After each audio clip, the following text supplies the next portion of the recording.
Assalamualaikum warahmatullahi wabarakatuh. Salam sejahtera untuk kita semuanya, para pemirsa yang saya hormati. Perkenalkan, saya Azka Ubaidillah, dosen dari Politeknik Statistika STIS.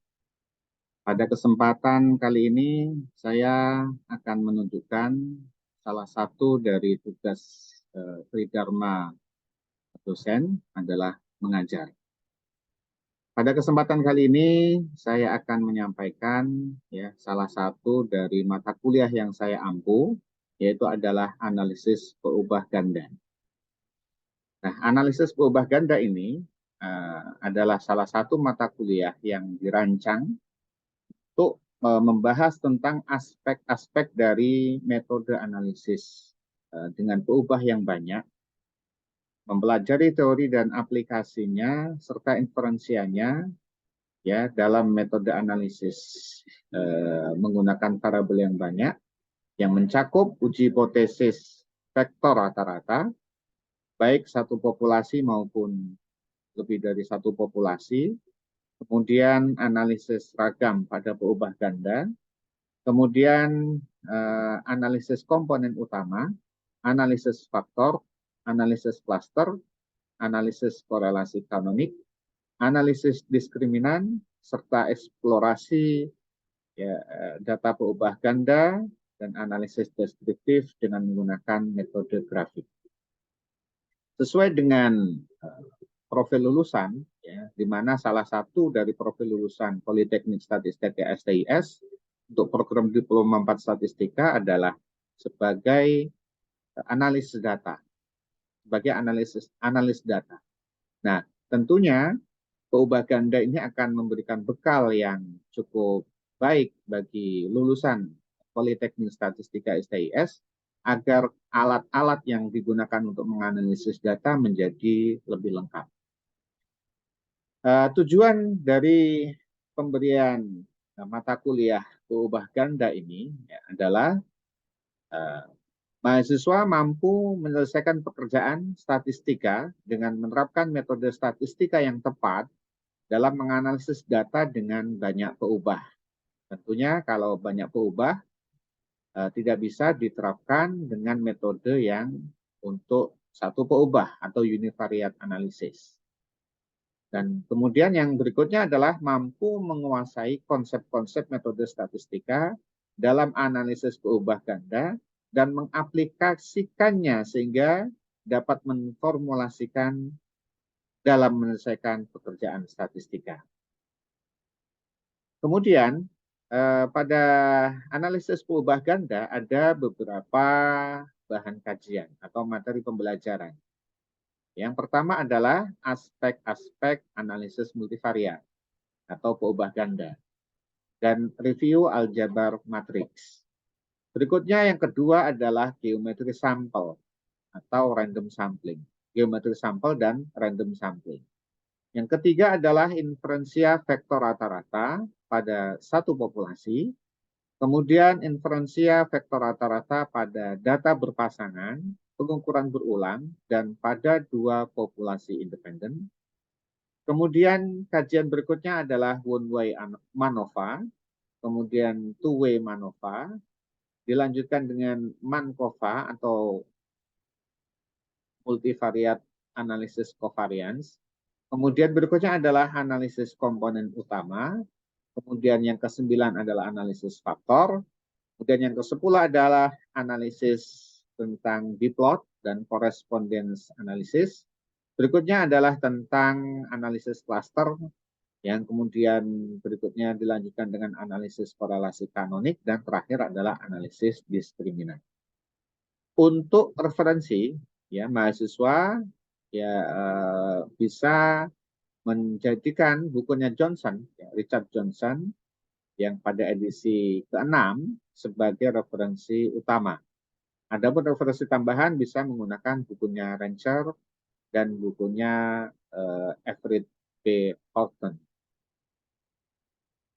Pada kesempatan kali ini saya akan menyampaikan salah satu dari rekaman perkuliahan analisis peubah ganda, di mana Di Politeknik Statistika STIS ini diterapkan metode tatap muka dan online. Diberikan kesempatan kepada dosen untuk memberikan materi secara online, yaitu pertemuan Zoom meeting. Nah, pada kesempatan kali ini salah satu materi yang diberikan adalah tentang analisis korelasi kanonik, yang pada perkuliahan analisis peubah ganda ini diterapkan pada pertemuan yang ke-12. Pada pertemuan yang ke-12, yaitu analisis tentang hubungan antar kelompok variabel. Itu bukan antar dua variabel, tetapi antar kelompok variabel. Nah, untuk lebih lengkapnya, mari sama-sama kita simak video berikut ini.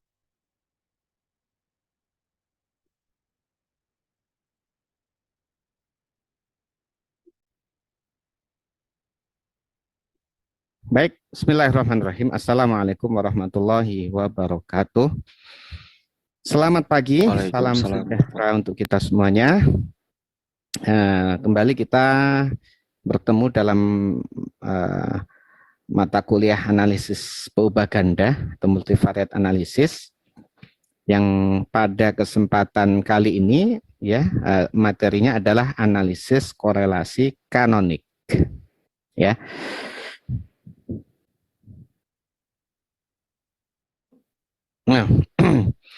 Nah, sebagaimana sudah kalian pelajari tentunya di waktu pembahasan mengenai MathStat gitu ya, tentang korelasi. Korelasi ini umum sekali nih ya.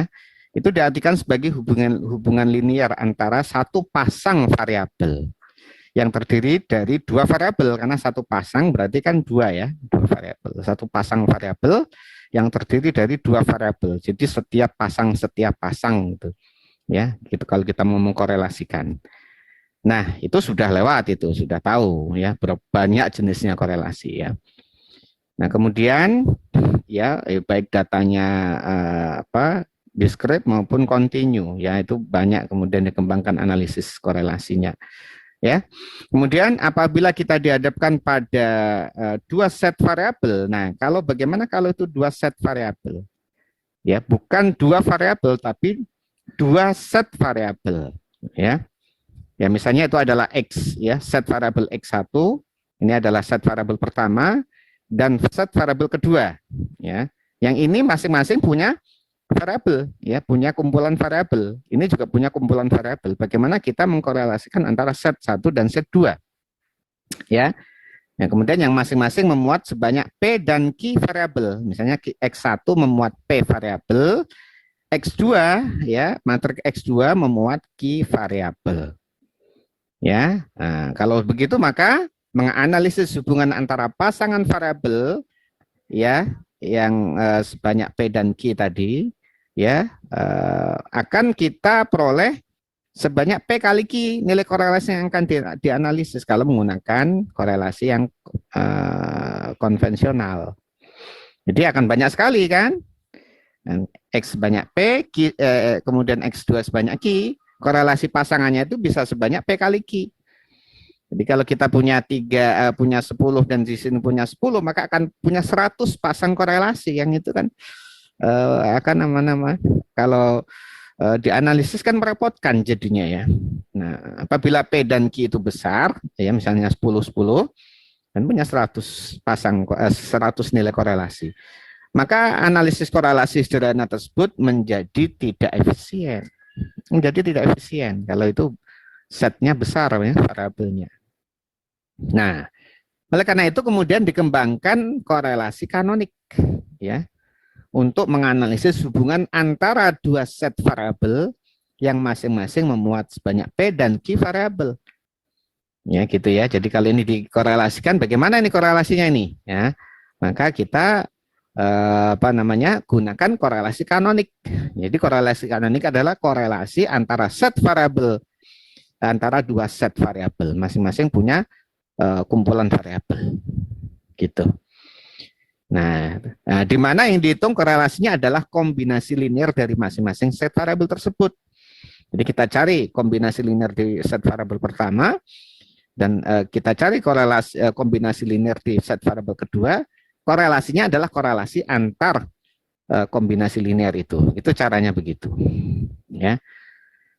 Nah, pasangan kombinasi linear, ya, misalnya kombinasi linear untuk X1 adalah U, ya, U, ya, UK, dan kombinasi linear di X2 itu adalah V, ya, VK, di mana K itu 1 sampai 2, sampai minimum PQ. Ya, jadi kita akan dapatkan di sana, ya, yang bisa dilakukan adalah ya sampai pada minimum PQ. Jadi kalau P-nya 10, Q-nya 10, sudah kita dapatkan K itu 1 sampai 10, nanti bergerak ada 10 pasang.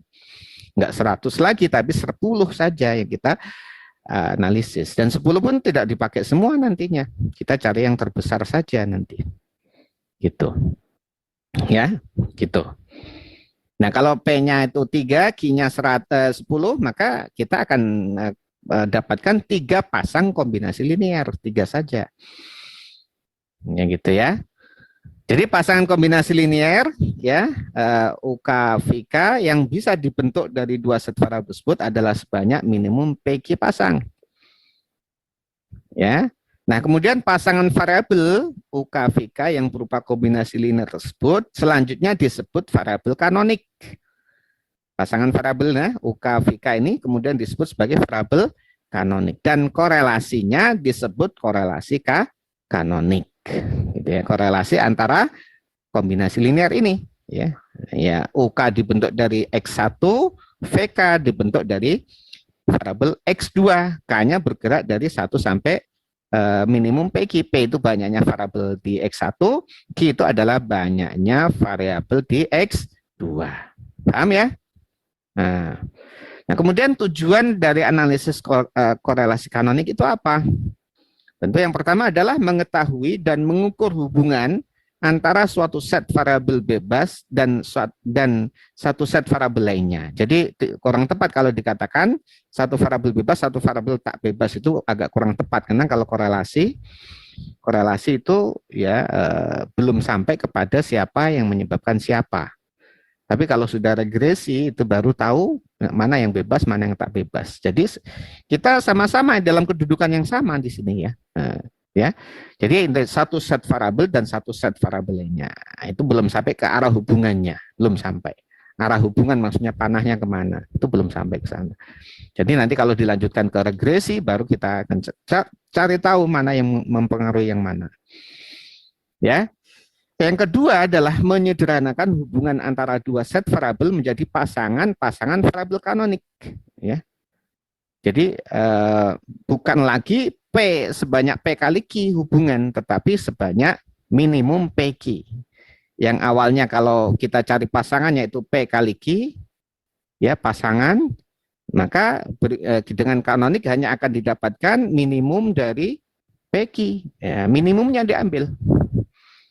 Ya, kita bayangkan aja kalau P-nya itu sama dengan yang pertama itu 12 variabel, yang Q-nya itu sama dengan 20 variabel.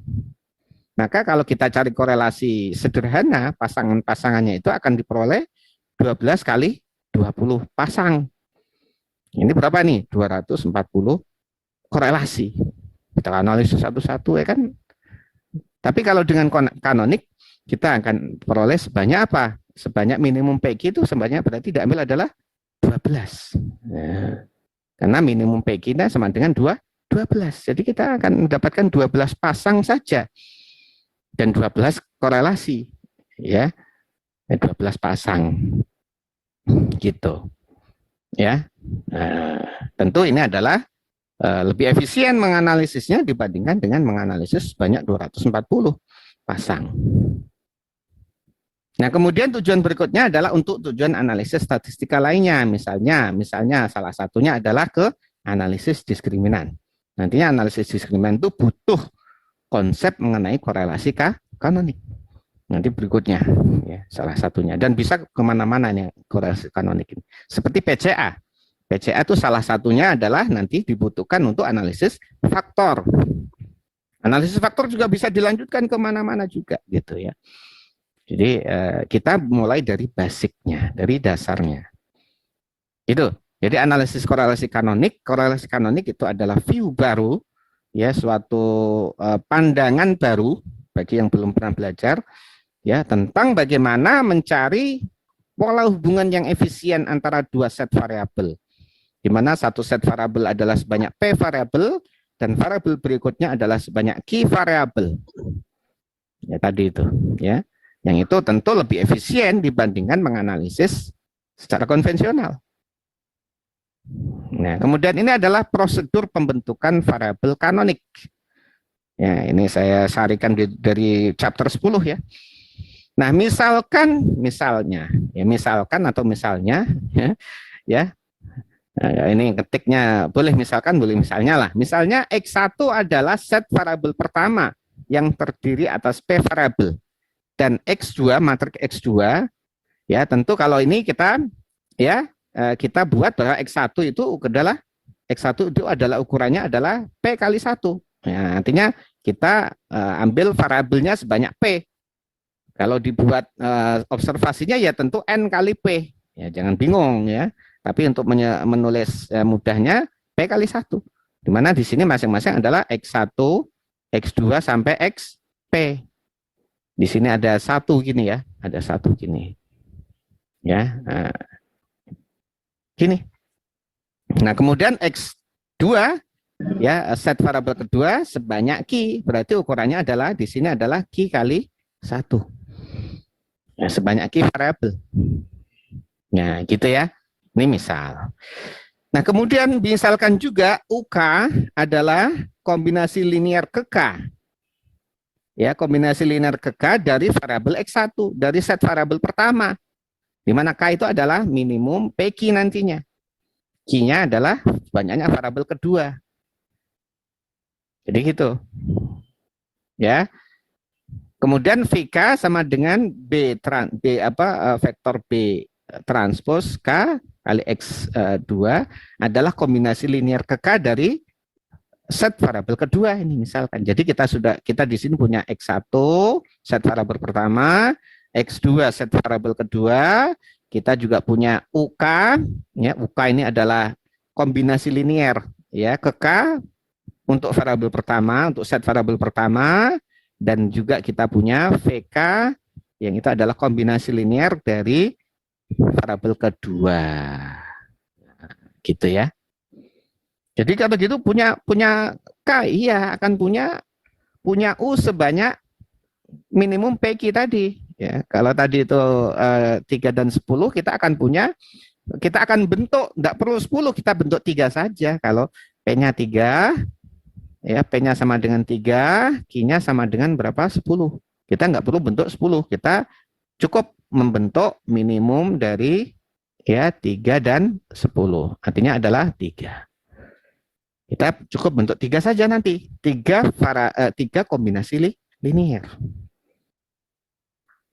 Gitu ya. Nah. Ya, 3 kombinasi linear baik U1, U2, U3 maupun V1, V2, V3. Ya kan? Nah, nanti pasangannya U1 dengan V1, U2 dengan V2, U3 dengan V3 itu pasangannya. Gitu. Kemudian dilanjutkan. Pasangan variabel kanonik pertama adalah pasangan kombinasi linear U1 V1 yang mempunyai nilai variannya 1, gitu ya, ini prosedurnya, dan korelasinya maksimum. Jadi yang pertama itu adalah korelasinya maksimum. Nah, setelah itu kan kita kan melanjutkan dengan kedua dan ketiga, begitu kan? Sampai minimum PQ tadi. Kemudian dilanjutkan pasangan variabel kanonik kedua adalah pasangan kombinasi linear U2 V2 yang juga mempunyai nilai varian 1, ingat nilai varian 1, dan korelasinya maksimum dari seluruh pasangan kombinasi linear yang tidak berkorelasi dengan variabel kanonik pertama. Jadi variabel kanonik pertama yang punya korelasi maksimum sudah ditempatkan di posisinya dulu. Sudah dapat seat duluan. Sudah dapat tempat duluan. Nah, maka sisanya kan punya pasangan berapa sisanya? Oh, kalau 3 tadi pasangannya berarti masih 2 pasang. Ya, pasangan kedua adalah pasangan yang punya korelasi maksimum, ya, korelasi maksimum dan tidak berkorelasi dengan pasangan yang pertama tadi. gitu, itu pasangan kedua. Jadi gitu. Ya, setelah pas kedua, yang ketiga ya tentu sisanya kan. Nah, kalau kita punya 10 pasangan, ya itu tadi caranya. Pertama, cari maksimum korelasinya, udah dapat. Kedua, cari maksimum korelasinya. Yang kedua, di antara seluruh pasang itu yang bebas dengan variabel pertama, dengan pasangan variabel pertama tadi. Ya, gitu syaratnya. Ya, demikian seterusnya, ya, sampai didapatkan seluruh pasangannya selesai. Artinya sebanyak K-1 prosedur dilakukan. Kenapa? Karena prosedur pertama udah dapat duluan kan. Prosedur pertama kan yang paling maksimum tadi. Yang kedua yang maksimum, ya paling maksimum di antara seluruh sisanya itu dengan syarat bebas, tidak punya korelasi dengan variabel kanonik yang pertama, kedua, ketiga, seterusnya sampai selesai. Ya, gitu. Demikian seterusnya. Kemudian korelasi kanonik adalah besarnya korelasi pada setiap pasang variabel kanonik yang terbentuk, yaitu sebanyak minimum PQ pasangan. Ya, oke. Ya. Nah, kemudian ini contoh penggunaan analisis korelasi kanonik. Misalkan kalau kita punya set variabel ekonomi itu X1 dan set variabel sosial itu adalah X2. Ya, nih. Di mana X1 ini adalah himpunan dari variabel-variabel ekonomi, X2 adalah kumpulan dari variabel-variabel sosial. Misalnya apa? PDRB, inflasi, investasi, Anda lanjutkan sendiri. Misalnya ini berarti 3. 3 variabel, berarti P-nya sama dengan 3. Ya. Nah, kemudian yang kedua berarti Q-nya sama dengan 5. Nah, misalnya ini. Pak, apakah 3 dan 5? Ya boleh dilanjutkan. Tergantung Anda punya datanya berapa gitu. Nah, kalau kita kemudian misalnya membuat analisis korelasi antara variabel ekonomi dan sosial, kalau dengan korelasi sederhana kan kita akan punya ya sebanyak minimal 15 pasang korelasi. PDRB dengan kemiskinan, PDRB dengan pengangguran, ya kan? PDRB dengan ya kan gitu semuanya. Nah, kalau dengan analisis korelasi kanonik, kita cukup 3 pasang variabel kanonik dan 3 nilai korelasi kanonik. Ya, gitu. Oke, jadi yang ini nanti dibentuk 3 kombinasi linear, yaitu adalah U1, U2, dan U3. Nanti dibentuk 5 kombinasi linear, yaitu V1 sampai V5. Nah, pertanyaannya bagaimana kombinasi linearnya? Nah, ini ya, ini kombinasi linearnya. Jadi ini kan dulu disembunyikan dulu ininya. Apa ininya? Nah, ya. Nah, ini adalah cara-cara membentuk variabel kanonik, ya.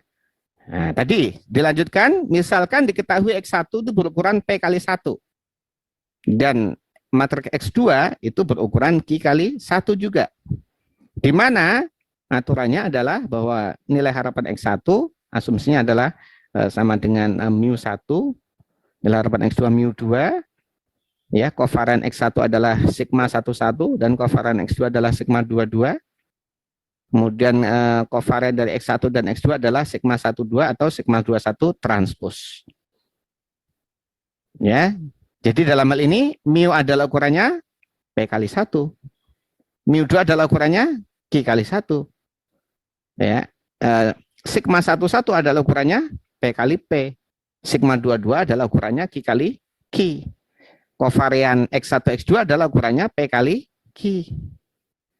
Ya, ini ya, transpos jadi P kali Q juga. Kalau sigma 21 ukurannya adalah Q kali P.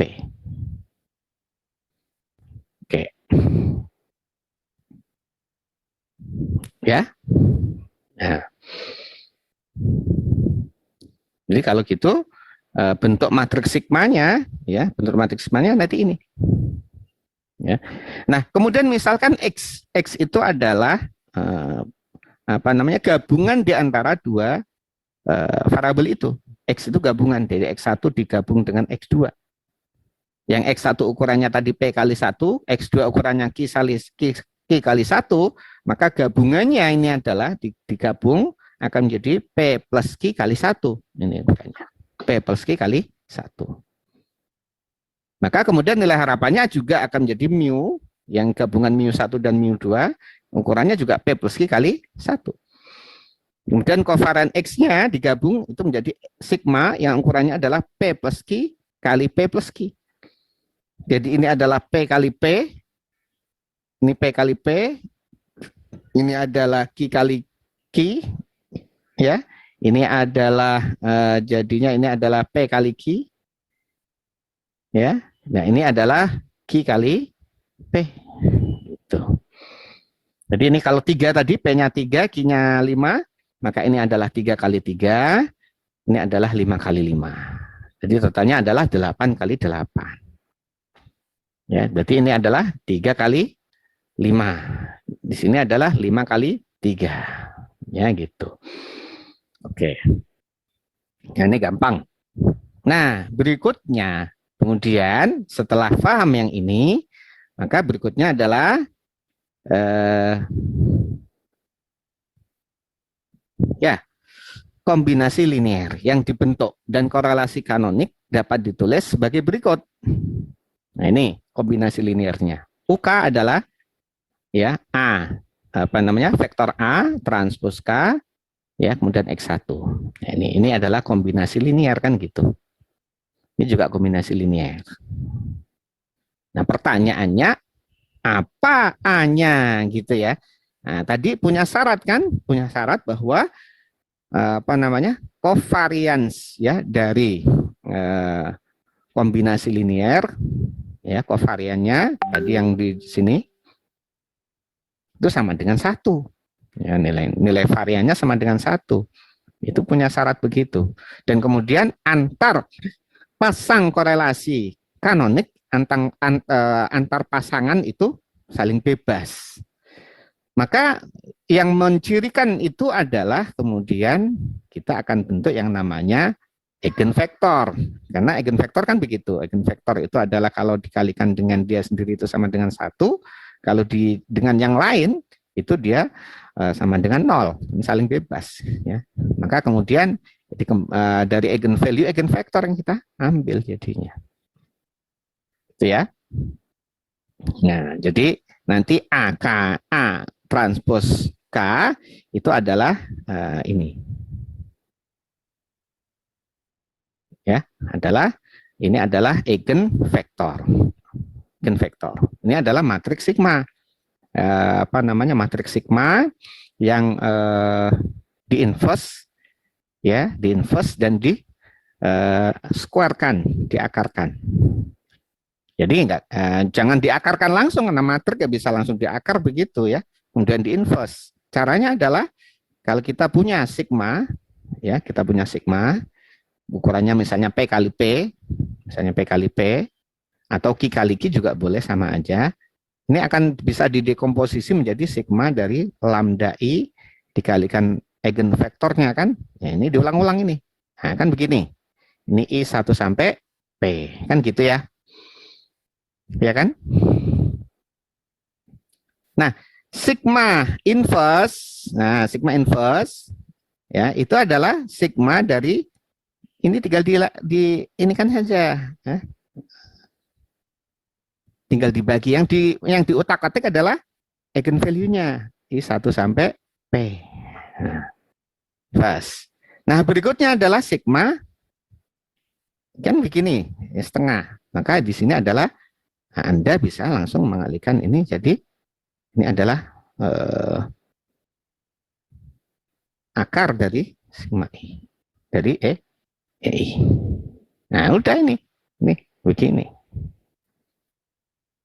Ya, ini sigma, ya, ini sigma. Oke. Nah, ini seterusnya masih bisa begini nih. Ya. Oke. Jadi ini yang kemudian diakar saja ya, nilai eigenvalue-nya. Ya. Nah, ini perlu dicek lagi nih. Ini perlu dicek lagi nih. Cek lagi yang ini. Ini cek di sebentar ya. Cek dulu di depan itu ya. Udah ada yang ketemu?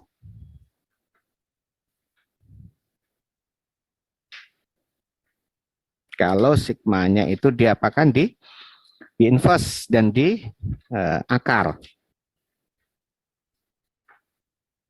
Gimana itu?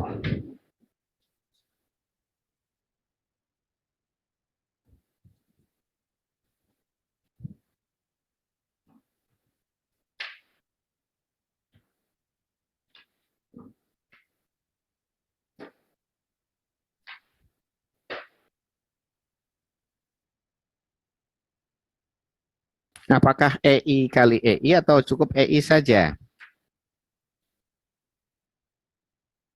Harusnya EI kali EI ya. Eigenvektor kali eigenvektornya juga ya. Oke, untuk membuktikannya kita buat ini saja. Kita buat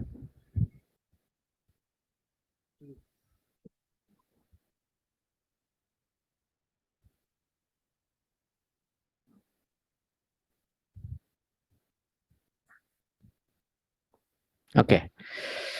Ya.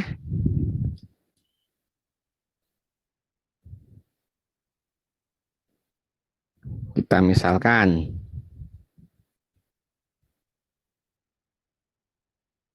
bahwa sigma itu adalah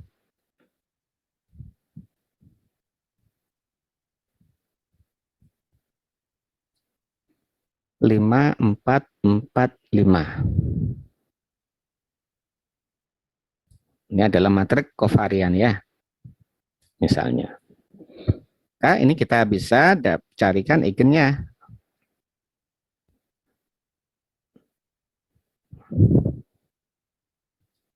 Ya. Nah, kemudian misalnya kita buat matriks baru, sigma baru ya. Sig gitu aja ya. Matriks sigma ini itu adalah ya jumlah dari eigenvalue kali eigenvektor kan begitu. Ya, kita bisa jumlahkan di sini jadi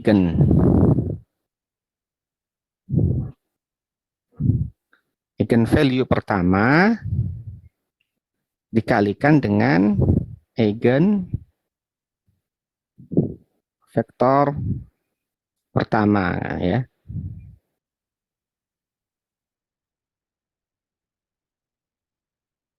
Dikalikan dengan transpos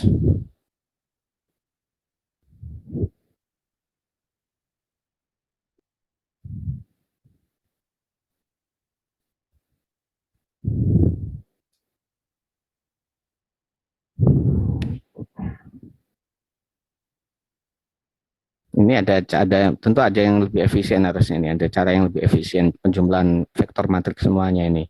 Nanti dicari aja. Ini masih manual ya.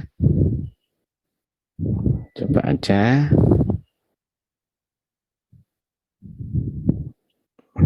Nah.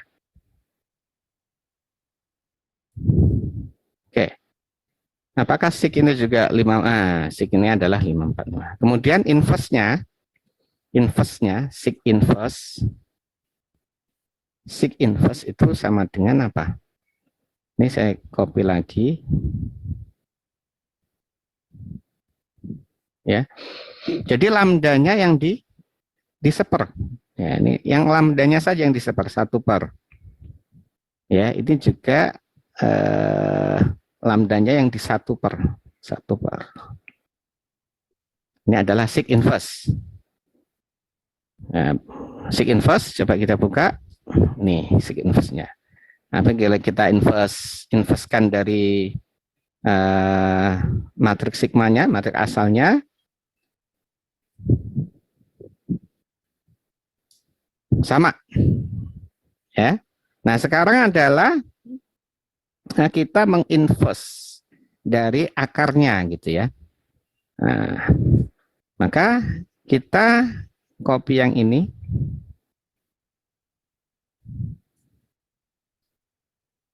Ya, yang di ini adalah ininya saja, ya, SQRT di sini.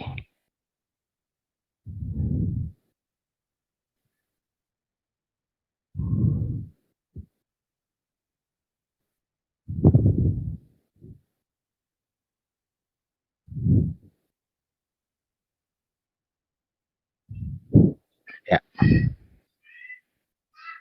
Nah, ini adalah SIG-I, tapi dia berupa SQRT-nya. Jadi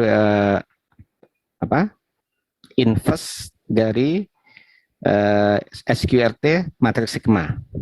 SIG-I apa namanya ini? Enaknya ini SIG-I SD aja ya. Nah, ini.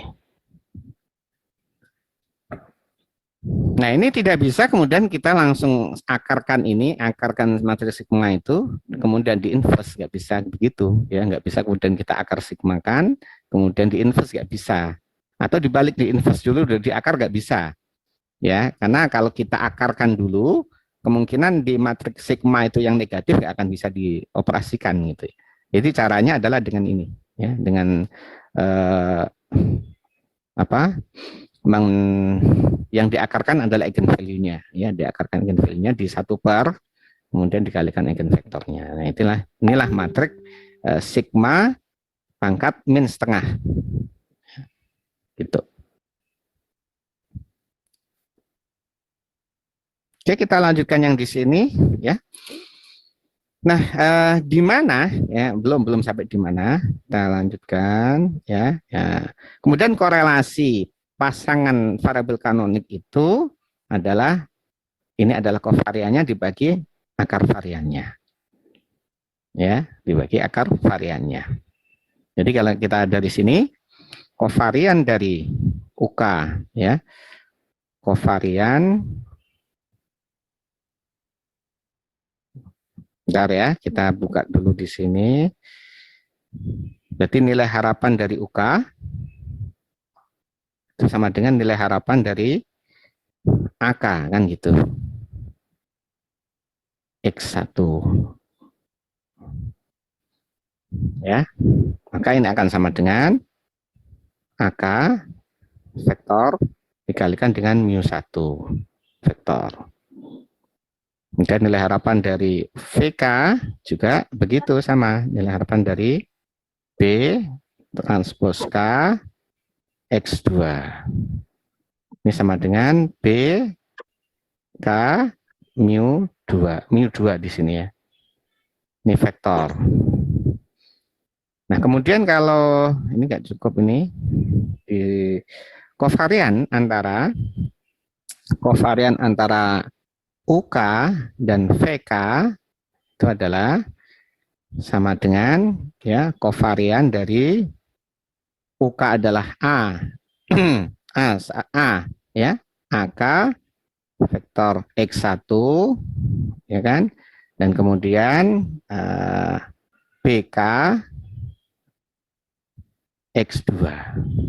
Nah, maka ini akan sama dengan AK transpos kovarian dari X1 dan X2 dikalikan dengan BK, gitu kan, gitu ya. Nah, sedangkan kovarian dari X1 X2 itu adalah sigma 12, ya kan, gitu. Nah, bagaimana kalau varian dari UK? Varian dari UK adalah varian dari A transpos K X1, ya, X1. Maka akan sama dengan A, ini kan varian, berarti A transpos K, varian X1 itu adalah sigma 11, varian X1 kali AK lagi. Nah, gitu ya. Nah, maka ini adalah varian dari UK.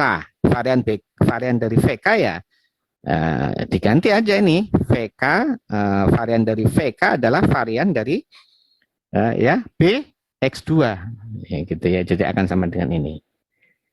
Nah, maka kemudian korelasi itu adalah kovarian dibagi masing-masing akar variannya, ya. Nah, ini adalah korelasi kanoniknya. Ini adalah korelasi kanonik. Dia akan sebanyak K pasang. Punya sebanyak K korelasi kanonik. Ternyata korelasi kanonik itu adalah nilai dari eigenvalue. Nah, gitu ya. Ini ya hebatnya ya, setelah melakukan ekstrak eigenvalue eigenvektor itu luar biasa itu ya, bisa banyak manfaatnya gitu ya. Ternyata bahwa nilai dari korelasi pertama, korelasi kedua, sampai korelasi P, misalkan jika P itu kurang dari Q, maka kita kan punya P pasangan, gitu ya. Dan ternyata korelasi kanonik itu adalah ya kuadratnya itu udah tersusun terorder seperti ini, dan itu adalah merupakan eigenvalue dari matrik ini, ya gitu ya. Jadi gitu, sudah ada ketemu ini ya. Nah, ternyata kita akan mencari matrik ini ya. Kemudian kita cari eigenvalue-nya. Ya. Nah, ketemu eigenvalue-nya, maka akar eigenvalue itu adalah korelasi kanonik. Jadi hitung dulu matrik ini, maka kemudian cari eigenvalue-nya. Akar dari eigenvalue itu adalah korelasi kanonik ini. Berarti ini kan akarnya dari ini, ya kan? Akarnya seperti ini. Oke. Dan E1, E2 sampai ini E2 nih, E2 sampai EP ya. Ini dua, ini salah ketik ya. Ini harusnya 2, ini juga harusnya 2 ya. Maklum ngetiknya tidak ada yang mengkoreksi. Jadi koreksi sendiri sekarang ya. Nanti kalian koreksi di PPT-nya masing-masing ya. Ini rho 1 kuadrat lebih besar dari rho 2 kuadrat, seterusnya sampai rho P kuadrat kalau P-nya adalah minimumnya. Kalau Q yang minimum ya rho Q kan gitu ya. Dan ternyata rho kuadrat dan E pasangan eigenvalue eigenvektor dari matrik ini. Nah, ini kan gampang, ini matrik ini kan dari data udah bisa dihitung, ini dari data ya. Udah bisa dihitung. Tinggal dikalikan aja nih. Ya. Nah, eigenvalue eigenvektor, diakarkan eigenvalue-nya, ketemulah korelasi kanonik. Bayangkan kalian ya. Nah, gitu ya. Jadi A itu adalah eigenvektor ya ke K dari eigenvektor matrik ini. Ya. Nah, kemudian sigma 11 ya dari data kovarian dari matrik X1. Ya kan? Nah, kemudian F itu apa? B kombinasi linear kedua V, ya kan? B itu adalah F kali sigma 22 inverse dari square-nya. Ya, inverse dari root square-nya ya, root square-nya, akar kuadratnya. Tapi tidak bisa kemudian diakar dulu baru di inverse, nggak bisa. Ya.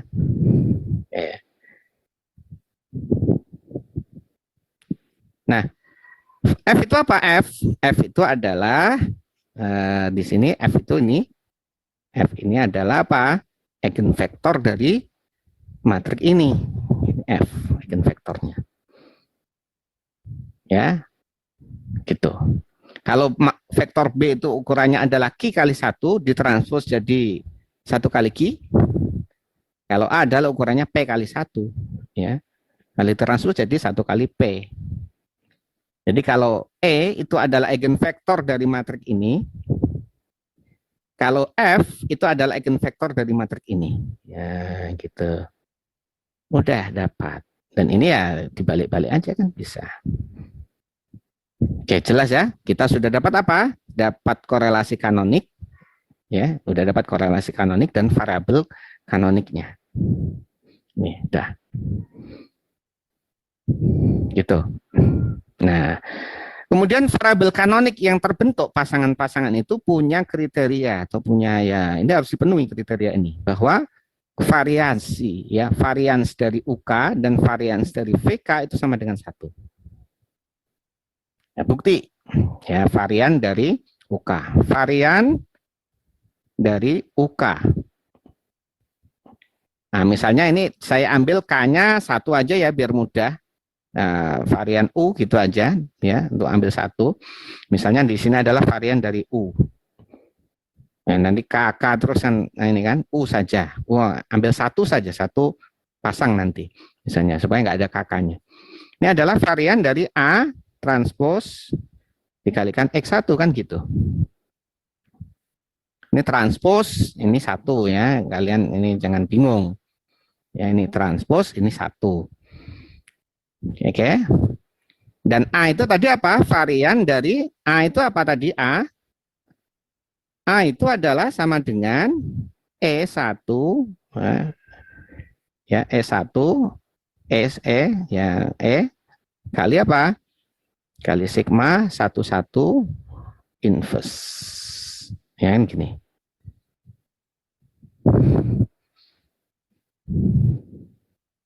Yang ini tadi. Ya. Ini tadi. Ya, kalau mau sama ditranspos ya. Kalau ini ditranspos ya. Mana sih? Ditranspos. Nah, gitu. Ya. Dan kita masukkan ini ke sini. Ya, kita berarti di sini ngambil apa? Ngambil yang pertama itu ya, ambil yang pertama. Ya. Misalnya ini yang pertama atau U, kalau ini U nggak ada satunya harusnya ya. Tapi karena ini satu-satu tadi, jadi kita ngambil yang pasangan pertama saja ya, pasangan pertama saja. Ya. Pasangan pertama. Jadi ini adalah E1 transpose ya, kemudian dikalikan dengan sigma 11 min setengah dikalikan X1. Ya kan? Nah, berikutnya kata varian seperti ini, maka ini akan jadi E1 sigma 11 inverse, ya kan? Ini jadi kovarian dari X itu adalah sigma 11, kovarian dari X1. Ya, ini supaya nggak loncat ini saya hapus ini. Ini adalah varians dari X1.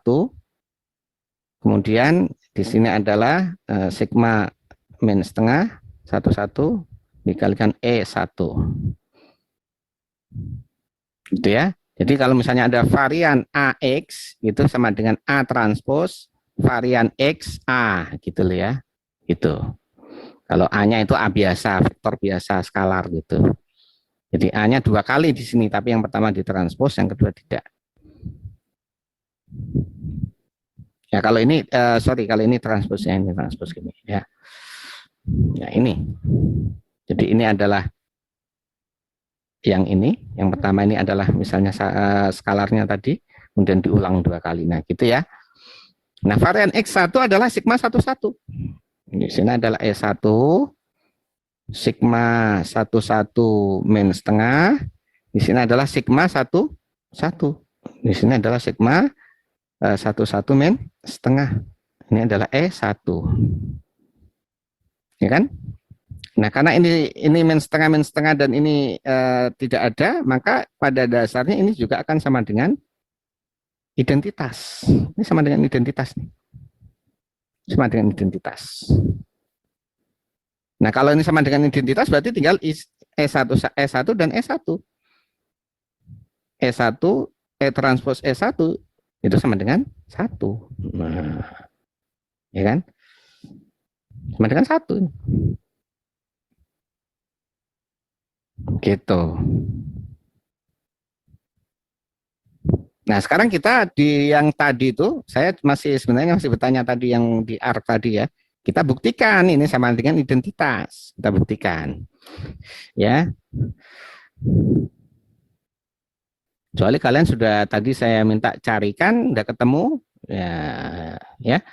Coba kita kalikan ya. SDI, ini kan kita ver saja gitu ya. SDI dikalikan secara matrik dengan sigma, gitu ya. ya kan? Tidak. Kayak gini.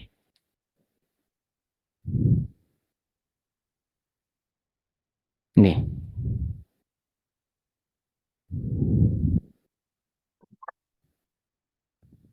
Kemudian dikalikan dengan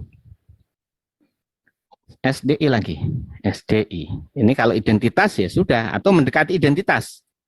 Nah, ternyata betul. Ini adalah identitas. Berarti sudah benar ini, formulasi ini benar. Ya, identitas. Ini saya nggak ngarang nih. Kalian lihat sendiri masalahnya ya. Live ini ya. Nah ini ya. Nah, yang ini sudah oke nih. Terverifikasi ini namanya. Ya. Oke. Ya.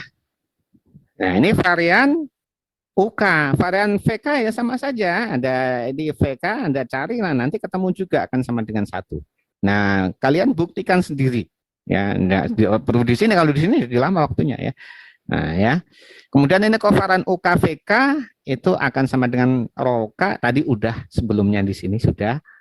Nah, kemudian kovarian dari UK ini kan kalau pasangannya sama ya, pasangan UK dan VK, K-nya sama. Nah, kalau beda, K tidak sama dengan L, baik UK maupun baik U atau V-nya V, K-nya tidak sama, atau U dengan V tapi tidak sama, semuanya 0.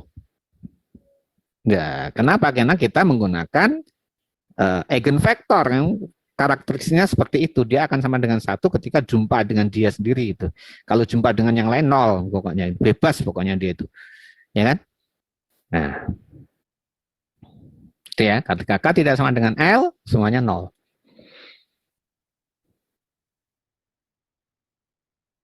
Bukti satu saja. Bukti satu saja misalnya ya, misalnya apa? Misalnya ini ya. Misalnya ini saja kita buktikan. Ya. Nah, misalnya di sini ya. Jadi kovarian dari apa? U1 dan U2 gitu ya, misalnya gitu ya. Nah, atau V2 apa?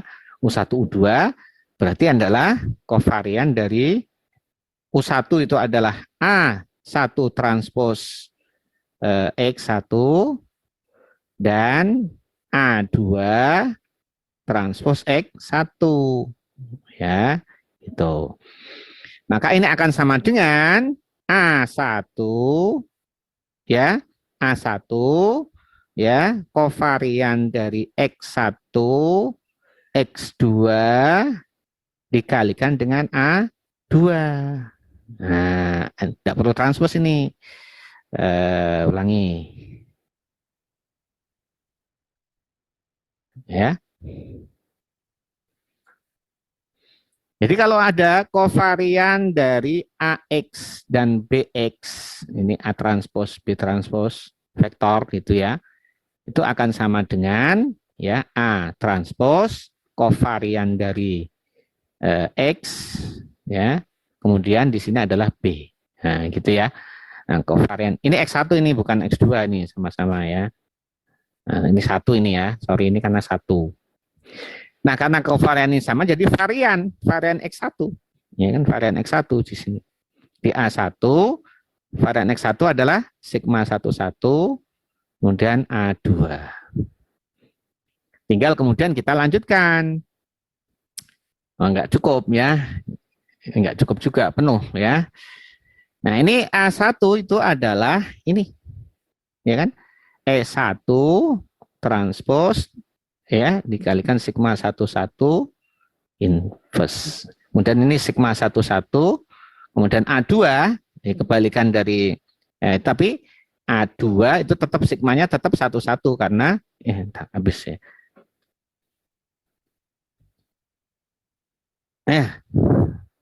Ya, ini X1 tetap ini dari X1.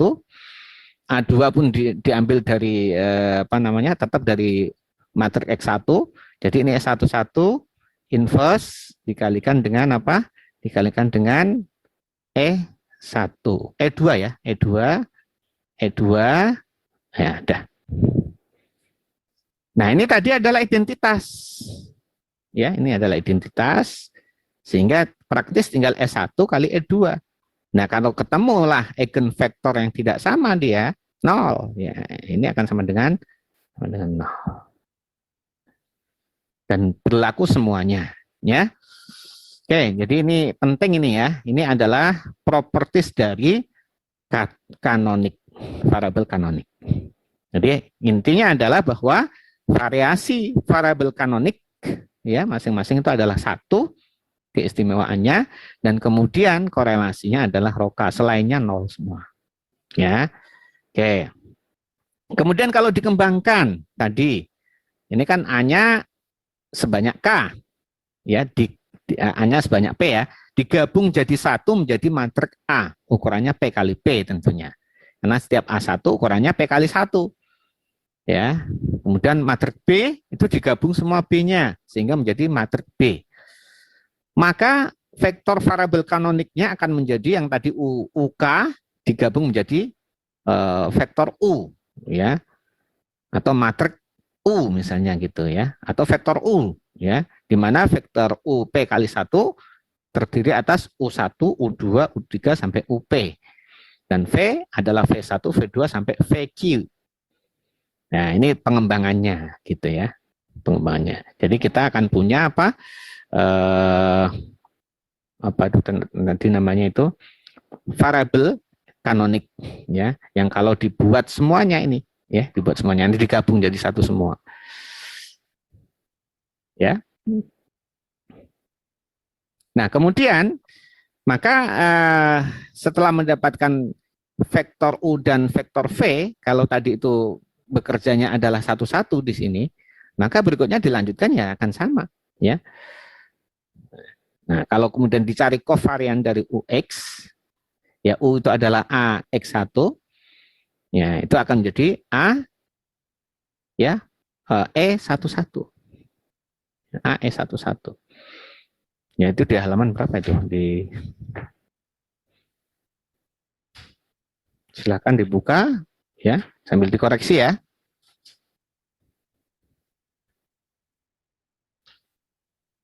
Ya.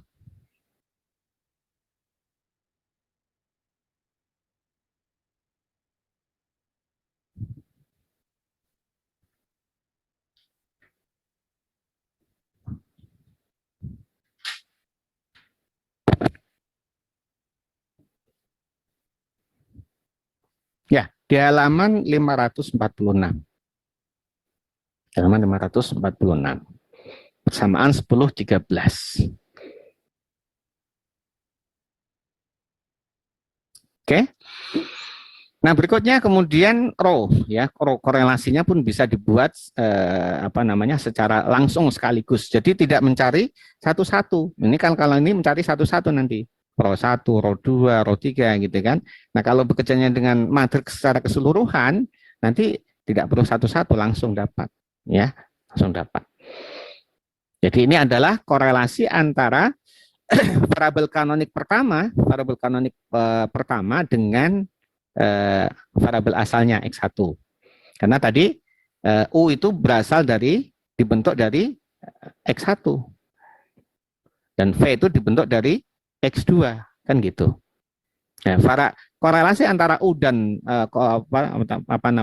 variabel kanonik dan variabel asalnya itu adalah rho U X. Nah, ini bisa dicari dengan ini. A sigma 11 V 11 inverse root square-nya. Nah, ini mudah kalau ini V11 min setengah itu adalah matriks diagonal. Nah, kalau diagonal selain diagonalnya 0 dan elemennya itu tinggal dibagi. Ini gampang kalau ini. Ya, kalau ini gampang. Tidak perlu diekstrak eigenvalue-eigenvektornya ya. Nah, kemudian V22 juga sama. Ya, kalau ini dari sigma 11, kalau V22 pangkat min setengah itu adalah dari sigma 22. Ya. Kemudian ini adalah korelasi antara variabel kanonik pertama, ini berarti adalah variabel kanonik pertama, ini variabel kanonik kedua, ya, punya pasangan masing-masing, ya. Maka ini, ya, Nah, U dan set variabel kedua, padahal U dibentuk dari variabel pertama tadi. Ya, bisa juga dicari korelasinya ini. Ya, kemudian ini antara variabel kanonik yang dibentuk dari X2 dengan variabel asalnya X2 itu adalah ini. Kemudian antara V dan variabel pertama itu adalah ini. Bisa dicari gitu ya, bisa dicari nilainya. Ya.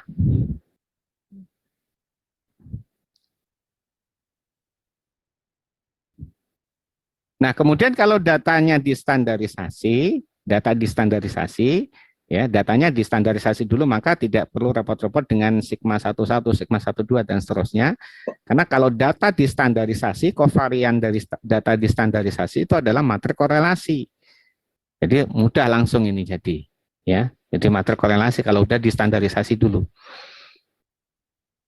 Ya. Hanya saja A itu adalah ya tadi ekstrak eigenvalue eigenvektornya dari matrik korelasi juga gitu ya. Kalau ini dari matrik kovarian, ekstraknya tadi A-nya. Ya. Jadi A itu apa tadi?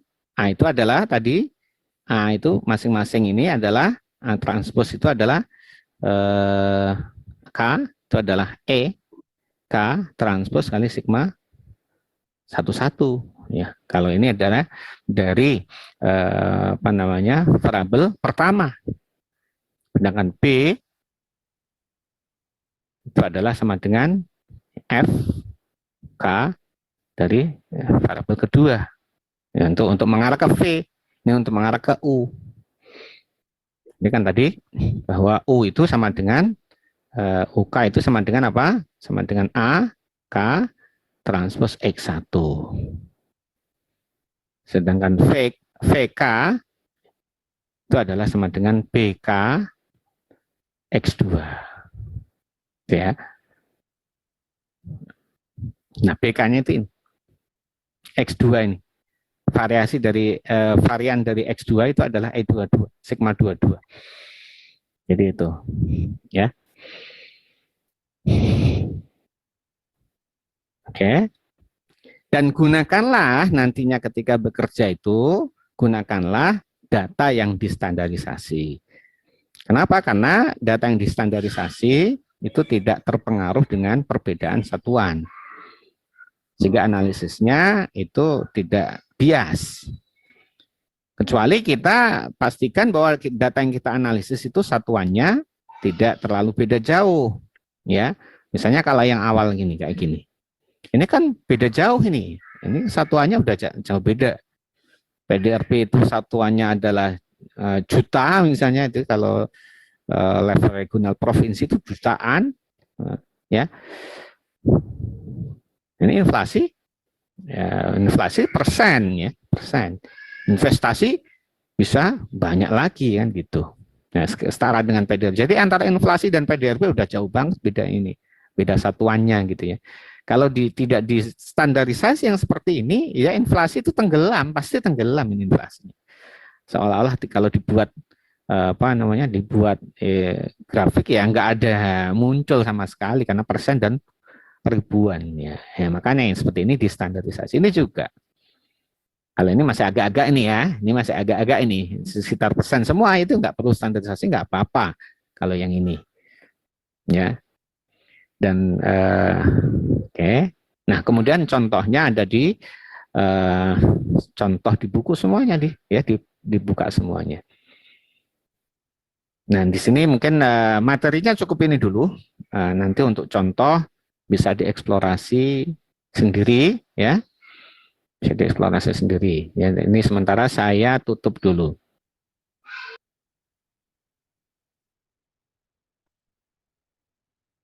Baik, demikian cuplikan perkuliahan analisis propaganda dengan materi analisis korelasi kanonik.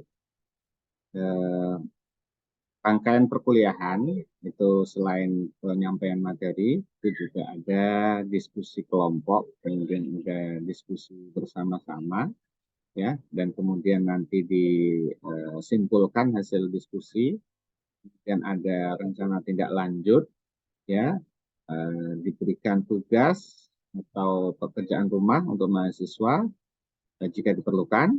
Dan kemudian setelah semuanya disampaikan, berikutnya ditutup dengan doa. Ya, demikian Bapak Ibu sekalian, para pemirsa yang berbahagia, video ini dibuat untuk dalam rangka ya, PDD UKT Perguruan Tinggi untuk Sertuas tahun 2023. Terima kasih atas perhatiannya. Mohon maaf apabila ada kesalahan. Assalamualaikum warahmatullahi wabarakatuh.